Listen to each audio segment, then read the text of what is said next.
प्रियांनो, उपासना कार्यक्रमात आपले हार्दिक स्वागत. मागील कार्यक्रमात आपण प्रकटीकरण, प्रेरणा, अर्थप्रकाशन आणि अर्थ लावणे याबद्दल पाहिले.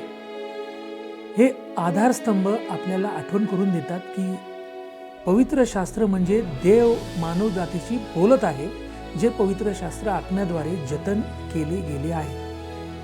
त्याच्या मार्गदर्शनाद्वारे समजून घेतले जाते आणि काळजीपूर्वक विश्वासूपणे केलेल्या अभ्यासाद्वारे जीवनात लागू केले जाते. आजच्या भागात आपण अर्थप्रकाशन आणि अर्थ लावणे या दोन महत्त्वाच्या विषयांवर सखोल अध्ययन करू आणि पवित्र आत्मा आपली समज कशी उघडतो आणि देवाच्या वचनाला योग्य प्रकारे कसे हाताळायचे हे आपण शिकणार आहोत. तर चला, या प्रवासात देव आपल्याला शिकवेल यावर विश्वास ठेवून आपण आपला अभ्यास सुरू करूया.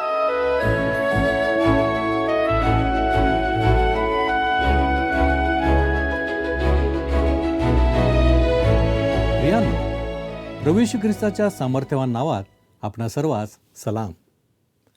आपल्या आजच्या अध्ययनाचा विषय आहे अर्थप्रकाशन आणि अर्थ लावणे. अर्थप्रकाशन म्हणजे तुमच्याकडे आणि माझ्याकडे एक पुस्तक आहे, एक दैवी पुस्तक आणि एक मानवी पुस्तक, जे मानवांनी लिहिले आहे, जे त्यांचे विचार व्यक्त करत होते आणि त्याचवेळी देवाचे वचन लिहित होते. जरी आपण बायबलमधील तथ्ये स्वतः मिळवू शकतो, तरी फक्त देवाचा आत्माच आपल्याला ते शिकवू शकतो. परंतु जर आपल्याला आध्यात्मिक सत्य समजून घ्यायची असतील, तर देवाच्या आत्म्याने आमचे मन आणि हृदय उघडणे आवश्यक आहे. पौल करिंथकरांना 1 करिंथ 2 अध्याय 7 ते 9 या वचनात लिहितो, तर देवाचे गूढ ज्ञान आम्ही सांगतो, ते गुप्त ठेवलेले होते. ते देवाने युगांच्या पूर्वी तुमच्या आमच्या गौरवाकरता नेमले होते. ते या युगातल्या अधिकाऱ्यातील कोणालाही कळले नव्हते, कारण त्यांना ते कळले असते तर त्यांनी गौरवाच्या प्रभूला वधस्तंभावर खिळले नसते. हे तर या शास्त्रलेखाप्रमाणे आहे, डोळ्यांनी जे पाहिले नाही, कानांनी जे ऐकले नाही व माणसांच्या मनात जे आले नाही, ते आपणावर प्रीती करणाऱ्यांसाठी देवाने सिद्ध केले आहे. आता तुम्हाला आणि मला माहीत असलेल्या बहुतेक गोष्टी डोळ्यांच्या दारातून, कानांच्या दारातून किंवा तर्काने मिळतात. पौल आपल्याला इथे सांगतो की काही गोष्टी अशा आहेत ज्या डोळ्यांनी पाहिल्या नाहीत किंवा कानांनी ऐकल्या नाहीत. काही गोष्टी ज्या तुमच्या मनात अजिबात येऊ शकत नाहीत. मग तुम्ही त्या कशा मिळवणार? पण देवाने त्या गोष्टी आपल्या आत्म्याद्वारे आपल्याला प्रगट केल्या आहेत. कारण 1 करिंथ याचा 2 अध्याय आणि वचन 10 मध्ये म्हटले आहे, आत्मा हा सर्व गोष्टींचा व देवाच्या गहन गोष्टींचा शोध घेतो. वचन 9 कधी कधी विस्मरणात जाते. सेवक असे सूचित करतो की जो मेला आहे त्याला येथे जास्त माहिती नव्हती, परंतु आता त्याला अशा गोष्टी कळतील ज्या त्याला आधी माहीत नव्हत्या. जरी ते कदाचित खरे असेल, म्हणजे आपल्याला स्वर्गात बरेच शिक्षण मिळेल, तरी वचनात ते शब्दशः असे म्हटलेले नाही. सर्व समर्थाकडे जाण्यापूर्वी या जीवनात अशा गोष्टी अनेक आहेत ज्या तुम्ही आणि मी नैसर्गिक मार्गाने शिकू शकत नाही. पवित्र आत्मा आमचा शिक्षक असावा लागतो. लक्षात ठेवा की आपल्या प्रभूने त्याच्या शिष्यांना विचारले होते, लोक माझ्याबद्दल काय म्हणतात? त्यांनी सांगितले की काही जण अमुक गोष्ट म्हणत होते आणि काही दुसरं काही. आणि हल्ली जवळजवळ प्रत्येक व्यक्तीकडून देवाबद्दल विचारलेल्या प्रश्नांना वेगवेगळे उत्तर मिळू शकते. येशूबद्दल लोकांचे अनेक दृष्टिकोन आहेत. मग येशूने त्याच्या शिष्यांना विचारले. मत्तय 16 अध्याय 15 ते 17 या वचनांमध्ये आम्हाला हे सापडतंय. काय म्हणते वचन? पण तुम्ही मला कोण म्हणून म्हणता? शिमोन पेत्राने उत्तर दिले आणि म्हटले, आपण ख्रिस्त, जिवंत देवाचे पुत्र आहात. येशूने उत्तर दिले आणि त्याला म्हटले, शिमोन बारयोना, धन्य तुझी, कारण मांस आणि रक्त यांनी नव्हे, तर माझ्या स्वर्गातील पित्याने हे तुला प्रगट केले आहे. देवानेच शिमोन पेत्राला सत्य प्रकट केले आणि आज फक्त देवच देवाचे वचन आपल्याला खरोखर समजावे म्हणून उघड करू शकतो. प्रभू येशूच्या पुनरुत्थानाच्या दिवशी तो अम्माऊस गावाच्या रस्त्यावरून चालत गेला आणि तो चालणाऱ्या 2 माणसांबरोबर चालू लागला. त्यांच्या संभाषणात त्याने भाग घेऊन त्यांना विचारले. ही घटना आपण लूक याचा 24वा अध्याय 17 ते 20 या वचनांमध्ये पाहू शकतो. त्याने त्यांना म्हटले, तुम्ही चालताना ज्या गोष्टी एकमेकांबरोबर बोलत आहात त्या कोणत्या? तेव्हा ते म्लानमुख होऊन उभे राहिले. मग त्यांच्यातील क्लैपा नावाच्या इस्माने त्याला उत्तर दिले, अलीकडे येरुशलेमेत घडलेल्या गोष्टी ठाऊक नसलेले तुम्ही एकटेच प्रवासी आहात काय? तो त्यांना म्हणाला, कसल्या गोष्टी? त्यांनी त्याला म्हटले, नासरेतकर येशूविषयीच्या. तो देवाच्या व सर्व लोकांच्या दृष्टीत कृतीने व उक्तीने पराक्रमी संदेष्टा होता. त्याला मुख्य याजकांनी व आमच्या अधिकाऱ्यांनी देहांत शिक्षेसाठी पकडून वधस्तंभावर खिळले. तुम्हाला आठवत असेलच की येशूने असे भाकीत केले होते आणि हे पाहणे चित्तवेधक आहे की लिखित भविष्यवाणी वर्षानुवर्षे ते सांगत होते. मग त्यांनी त्यांच्या मनात असलेली आशा व्यक्त केली. लूक याचा 24वा अध्याय आणि 21 हे वचन आपण आता वाचूया. परंतु इस्रायलाची मुक्ती करणारा तो हाच, अशी आमची आशा होती. शिवाय या सर्व गोष्टी झाल्याला आज 3रा दिवस आहे. पुढे या 2 माणसांनी त्यांना काय माहीत होते आणि स्त्रियांनी काय सांगितले होते ते सांगितले. लुकाचं शुभवर्तमान 24वा अध्याय आणि 24 वचन यामध्ये असं म्हटलेलं आहे, आमच्याबरोबर होते ते कबरेकडे गेले, पण त्यांना तो दिसला नाही. त्यांच्या आशा मंद झाल्या होत्या आणि त्यांच्या अंतःकरणात अंधार पडला होता. आता प्रभू येशूचे ऐका. लुकाचं शुभवर्तमान 24वा अध्याय 25 ते 27 ही वचने आपण आता वाचूया. मग तो त्यांना म्हणाला, अहो निर्बुद्ध व संदेष्टांनी सांगितलेल्या सर्व गोष्टींविषयी विश्वास धरण्यास मतिमंद अशा माणसांनो, ख्रिस्ताने ही दुःखे सोसावी आणि आपल्या गौरवात जावे याचे अगत्य नव्हते काय? मग त्याने मोशे व सर्व संदेष्टे यांच्यापासून आरंभ करून संपूर्ण शास्त्रातील आपणाविषयीच्या गोष्टींचा अर्थ त्यांना सांगितला. त्या दिवशी तेथे उपस्थित असण्यासाठी आणि येशूला जुन्या करारातील स्वतःबद्दलचे शास्त्रवचन उलगडताना ऐकायला तुम्हाला आवडले नसते का? आणि जेव्हा ते संध्याकाळच्या जेवणाच्या वेळी बसले तेव्हा त्याने शेवटी त्यांना स्वतःची ओळख करून दिली. तेव्हा त्यांची टिप्पणी अशी होती.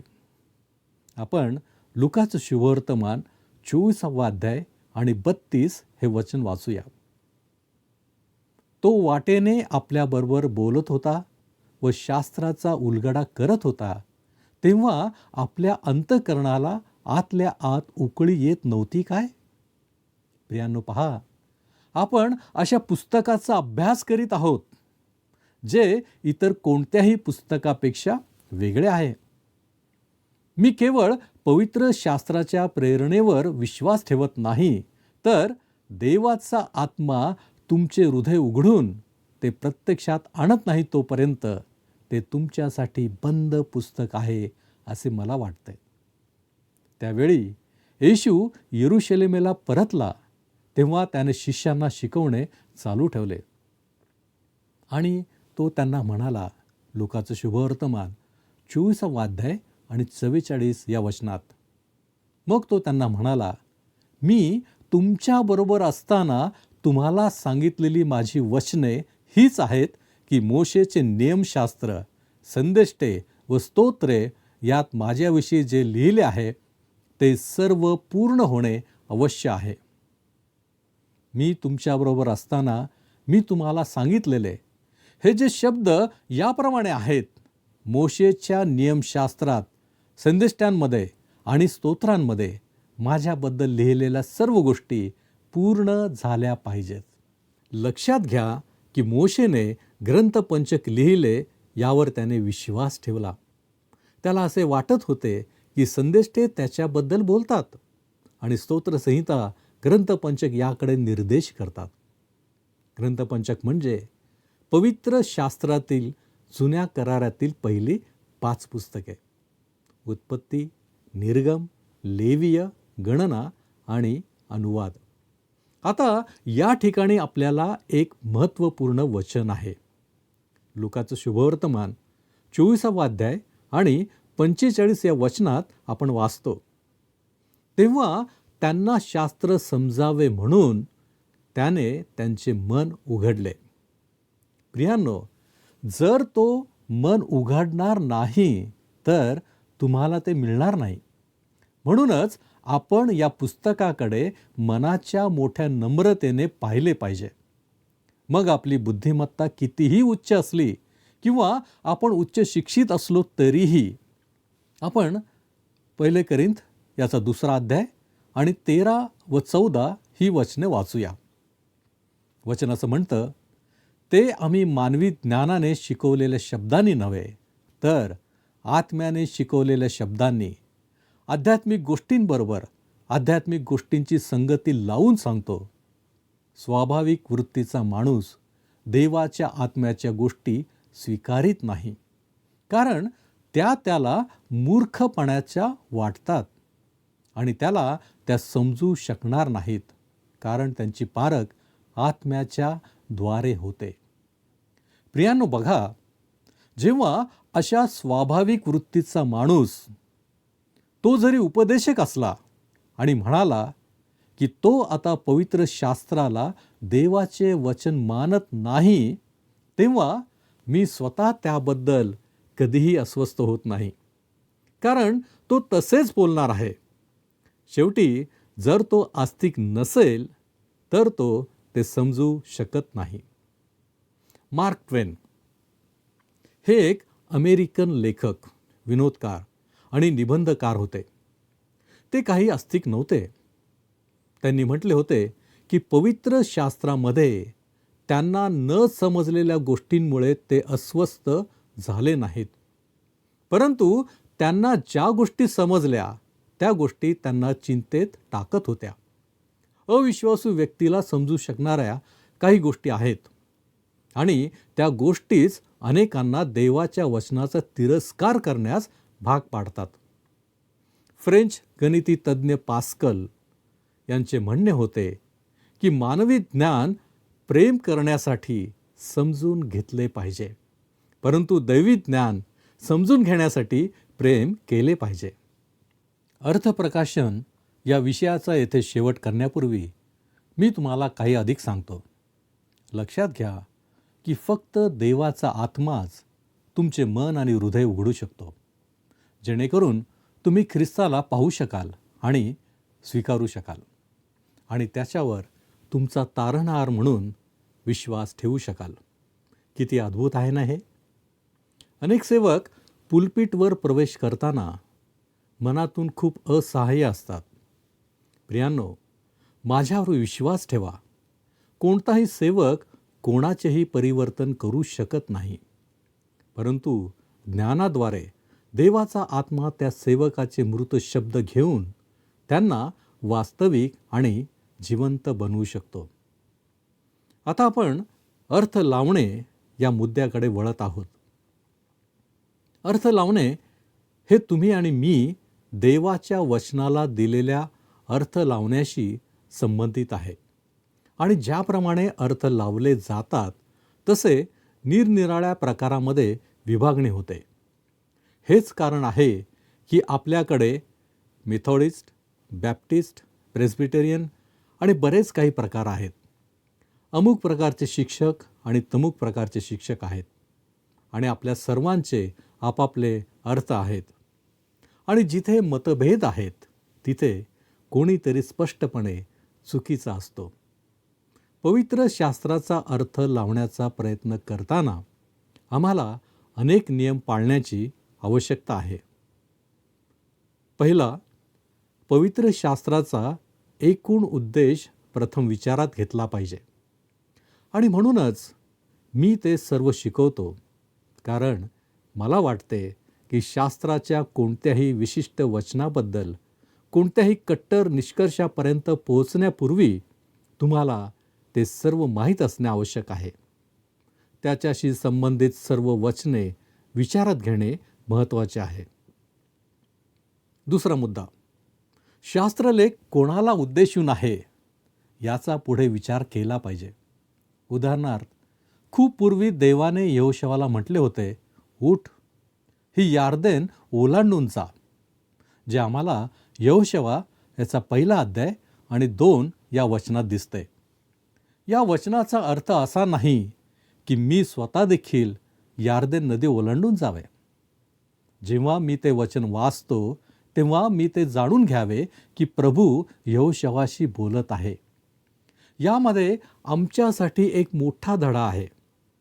सर्व शास्त्रलेख मला उद्देशून नाहीत, तर सर्व शास्त्रलेख माझ्यासाठी आहे. हा एक चांगला नियम लक्षात ठेवला पाहिजे. तिसरा मुद्दा, शास्त्रलेखांच्या आधी आणि नंतरचा संदर्भ काय आहे हे आम्ही पाहिले पाहिजे. उतारा कशाबद्दल बोलत आहे आणि शास्त्रलेखाचे इतर कोणते परिच्छेद त्याच गोष्टीशी संबंधित आहेत हे पाहणे आवश्यक आहे. चौथा मुद्दा, मूळ भाषांतर काय म्हणते ते शोधा. जर तुम्ही हिब्रू किंवा ग्रीक वाचत नसाल तर जेव्हा तुम्ही एखादे आधुनिक भाषांतर वाचता तेव्हा वचन समजणे सोपे असते.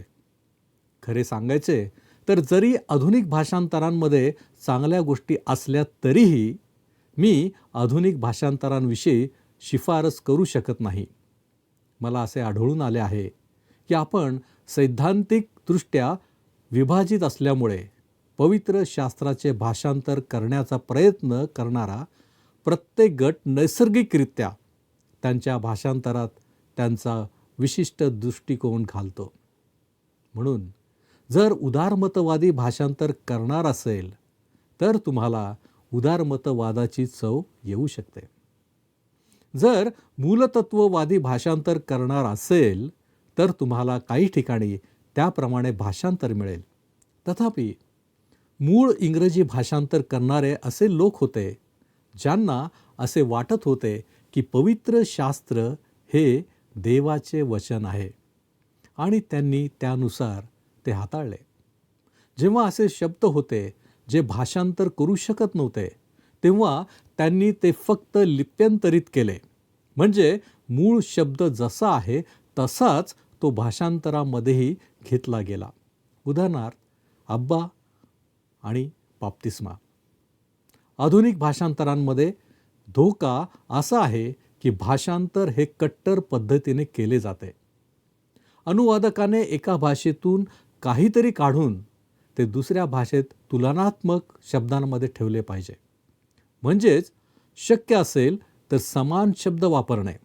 आपले बहुतेक आधुनिक अनुवादक मात्र ते आधुनिक भाषेत आणण्याचा प्रयत्न करत आहेत आणि असे करताना मूळतः त्यांचे काय म्हणणे आहे हे खरोखरच चुकवतात. काही लोक वैयक्तिकरित्या एखाद्या विशिष्ट आवृत्तीला चिकटून राहतात. हल्ली पवित्र शास्त्राच्या काही अधिकृत आवृत्त्यांमध्ये काही फरक आणि दुरुस्त्या करण्यात एक प्रचंड पाऊल पुढे टाकण्यात आले आहे. मी अशा आवृत्त्यांची शिफारस करेन. तथापि महत्त्वाची गोष्ट म्हणजे मूळचे अचूक शब्द निश्चित करण्याचा प्रयत्न नेहमी केला पाहिजे. आता आपण अर्थ लावणे याच्या शेवटच्या मुद्द्याकडे वळत आहोत.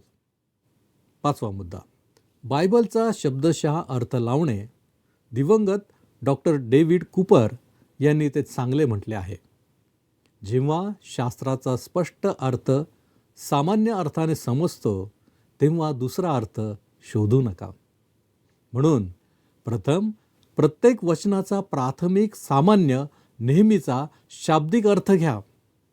हे तोपर्यंत करा जोपर्यंत संबंधित परिच्छेदांच्या प्रकाशात आणि मूलभूत सत्यांच्या प्रकाशात अभ्यासलेल्या वचनाच्या संदर्भातील तथ्ये अधिक स्पष्टपणे सूचित करीत नाहीत. प्रियांनो, हे ऐकण्यासाठी कदाचित कठीण वाटेल, परंतु देवाचे सहाय्य घ्या. पवित्र आत्म्याला विनंती करा. निश्चितपणे तुम्हाला वचनाचा अर्थ लागून जाईल. तुम्हाला ते समजून येईल. यासाठी मात्र तुम्हाला याची सवय करून घ्यावी लागेल. प्रियांनो, या ठिकाणी आपण थांबत आहोत. देव करो आणि हे अध्ययन आम्हा प्रत्येकाची आत्मिक उन्नती करणारे होवो. आपण प्रार्थना करूया. प्रभूजी, आम्ही तुझ्या चरणांपाशी आलेलो आहोत. आमच्या जीवनामध्ये पवित्र शास्त्र बापा तू आमच्या समोर दिलेलं आहेस. आणि प्रभूजी, तुझी इच्छा आहे की त्याचं वाचन आम्ही करून घ्यावं. ते आम्हाला समजलं पाहिजे. आणि म्हणूनच प्रभूजी, आम्हाला अर्थप्रकाशन काय आहे या सर्व गोष्टी तू आमच्या समोर ठेवलेल्या आहेत. आम्ही तुझे मनापासून आभार मानतो. या सगळ्या गोष्टी आत्मसात करण्यासाठी प्रभूजी आम्ही अशक्त आहोत, आम्ही मान्य करतो.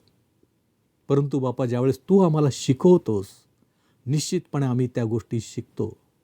आणि म्हणूनच प्रभूजी आमची विनंती, आमची प्रार्थना आहे की तुझी कृपा तू आम्हाला पुरव. या सगळ्या गोष्टी समजून उमजून वागण्यासाठी प्रभूजी तुझं सहाय्य तू आम्हाला कर. आम्ही तुझे मनापासून आभार मानतो की या गोष्टी तू आज आमच्यासमोर ठेवलेल्या आहेस. प्रभू परमेश्वर देव बाप्पा, खरोखर तू आमच्यावरती प्रीती करणारा देव आहेस. आम्ही धन्यवाद आणि धन्यवादच देतो. येथून पुढची सर्व वेळ आम्ही तुझ्या हाती सोपवितो आणि या विनंत्या मागण्या येशू ख्रिस्त आमचा प्रभू याच्याद्वारे करतो म्हणून तू ऐक. आमेन. प्रभूची कृपा आपणाबरोबर सदैव असो.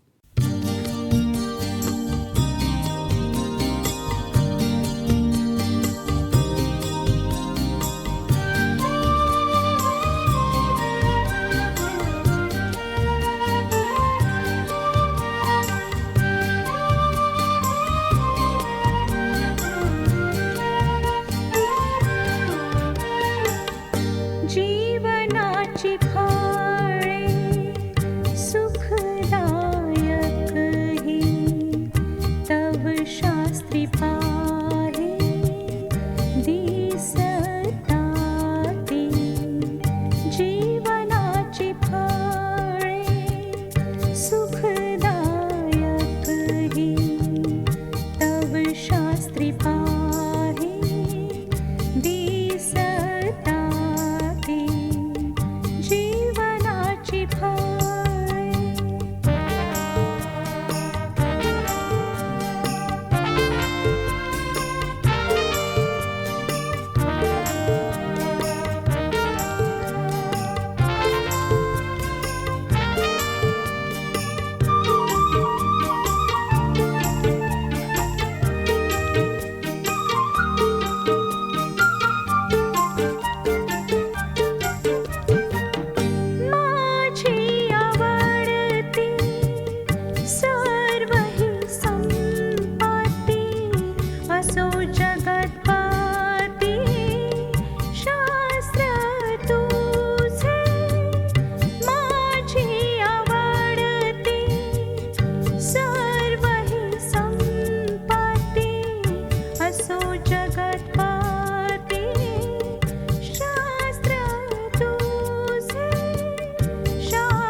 प्रियांनो, मला आशा आहे की आजचा कार्यक्रम तुमच्यासाठी अर्थपूर्ण ठरला असेल.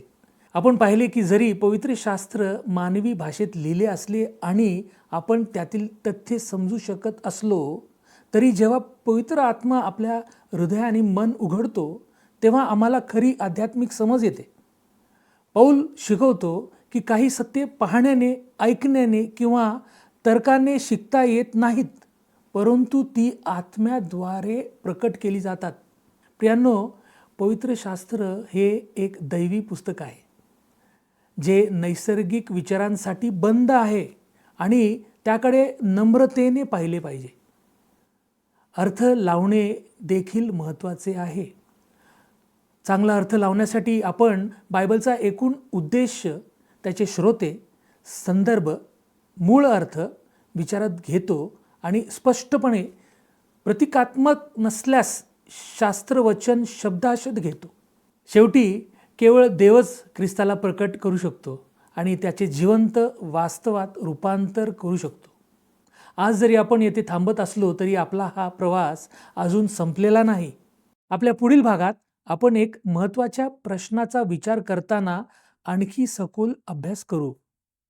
आध्यात्मिक जीवनासाठी पवित्र शास्त्र खरोखर पुरेसे आहे का? तोपर्यंत आपल्या विश्वासात दृढ राहा आणि देवाच्या वचनाद्वारे खंबीर व्हा. धन्यवाद.